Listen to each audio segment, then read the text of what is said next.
As he steps down as manager for Manchester United, Alex Ferguson leaves a large gap at his club as well as in English soccer. Joshua Robinson has been looking at his career. Well, even if you aren't a big football fan, you've heard of Alex Ferguson. I mean, even if you're not a big sports fan, you've heard of Alex Ferguson. 26 and a half years in charge, which is just unheard of in sports today. And in that time, he hasn't just been successful, he's been unbelievably successful. 38 trophies. I mean, also apparently, you know, he's associated with so many big names that he's developed over the years. I mean, you know, he's become quite an iconic figure now. Well, that's the remarkable thing about his time at Manchester United. You know, he's had success for such an extended period of time. He hasn't done it with one team. He's rebuilt that team over and over again. You know, we had the generation of Beckham, Giggs, Scholes. Those guys came through. Beckham was replaced. You know, no one was bigger than the club, and no one was irreplaceable for him. Later, we had Cristiano Ronaldo, Wayne Rooney, and this last season he brought in Robin van Persie.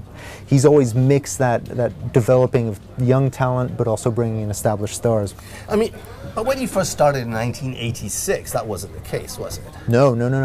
Manchester United had some glory, but it was a tough time in the mid-'80s for them. And actually 3 years into his tenure, having been reasonably successful in Scotland, the fans were actually calling for his head. By the time he left, though, he certainly had quite a reputation for a big mouth.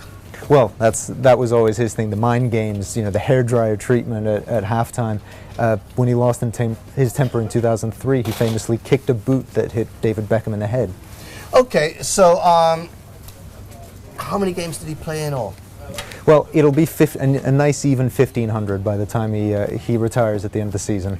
And his winning rate? And his winning percentage is an unbelievable 60%. And in the Premier League, you know, arguably the most competitive league in the world, it's 65%. He said that his most memorable moment during his whole career at Man U was in 1999. Tell us about it. Well, there have been a lot of memorable moments, but that one has to stand out. It was the Champions League final. Manchester United hadn't won one since 1968, and they were playing Munich. They were down 1-0 till the dying seconds of the game and scored twice in a minute and a half to win it. Okay, so an amazing time. Alex Ferguson will no longer be there. Who will? Well, this is a huge decision, and it's been, you know, burning question in football for a decade now. Because we're not just talking about a football team; we're talking about a $3 billion brand. He did actually go once already, pretending he was going to retire years ago. Well, he announced it in 2001, then changed his mind, said it was a mistake.